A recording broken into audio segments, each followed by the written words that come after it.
जिस शॉर्टेज का कराची को पानी की कमी का है, उसमें मैं समझती हूँ कि लोग यही करते हैं कि सब्जियां धोएं, उसका पानी जो है उन्होंने अपने घर में 1-2 पौधे ज़रूर लगाए हुए होते हैं। गमलों में लगाने का शौक़ है लोगों को। आजकल ज़ाहिर है टैंकर का पानी है और खारा पानी है और ये सब कुछ, लेकिन उसके बावजूद हम ये कहते हैं कि आप जो है किचन गार्डनिंग ज़रूर करें। मैं जो हूँ गाज़ियाबाद की तरफ चली जाऊँ या ये कि अल्ताफ़ नगर की तरफ चली जाऊँ, वहाँ पानी की वाकई शॉर्टेज है, लेकिन ज़मीन बहुत अच्छी है और लोगों ने वाकई बेहतरीन काश्तकारी की है।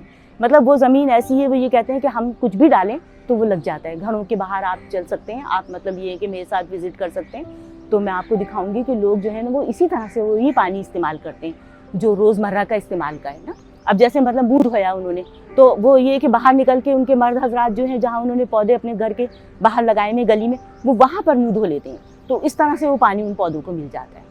अपने गमलों में लगाएं, टूटे हुए टब में लगा लीजिए, बाल्टी में लगाइए, लेकिन आपने जैसे किचन के अंदर आपने काम किया, आपने आटा गूंदा, तशला साफ़ किया, धोया, उस पानी को आप यूज़ कर सकते हैं। आप दालें चावल धो रही हैं, आप सब्जियां धो रही हैं, उसमें बहुत ज़्यादा पानी इस्तेमाल होता है, तो आप उस पानी को सेव करके वो पानी आप डाल सकती हैं।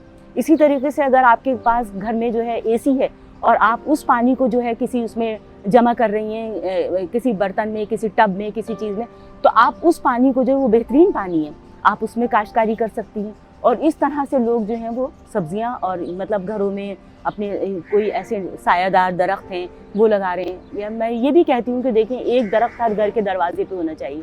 कराची में किस कदर गर्मी है, ऊंची ऊंची बिल्डिंगें हैं, इस बिल्डिंग्स की वजह से तो है कि बारिशें ख़त्म हो गई हैं यहाँ पे ना, और कितनी गर्मी में इजाफा हुआ है। तो इस गर्मी की शिद्दत को कम करने के लिए बहुत ज़रूरी है कि हम ट्री प्लांटेशन करें, हम किचन गार्डनिंग करें, और हम इसको जो है ना, हमें मतलब थोड़ा बहुत उसमें बचत भी होगी औरतों को। अगर आपके घर में धनिया पुदीना लगा हुआ है, कुछ ऐसा लगा है, तो मैं उनको ये कहती हूँ कि देखिए, अगर आपके पास सीड्स नहीं है, आपका टमाटर ख़राब हो गया, आपका करेला ख़राब हो गया, आपके जो चीज़ ख़राब हुई है, वही बीज आप जो है उसमें ज़मीन में डाल दीजिए। ज़मीन थोड़ी सी हमवार कीजिए, खाद मिट्टी, यहाँ पर खाद बहुत अवेलेबल है। बकरीद के बाद आप देखें किस कदर गोबर नज़र आता है हमें, तो हम उसको यूज़ कर सकते हैं। सब्जियाँ लगाने का, काश्तकारी करने का और बहुत फ़ायदा है, बहुत ज़्यादा बचत है, सेविंग है। खुद मैंने अपने घर के अंदर मतलब ये कि धनिया पुदीना इस तरह की चीज़ें लगाई हुई हैं गमले में, और यही होता है कि जो पानी होता है वो मैं जाकर ऊपर अपने मतलब छत पे लगाया हुआ है, तो मैं उसमें पानी डाल देती हूँ।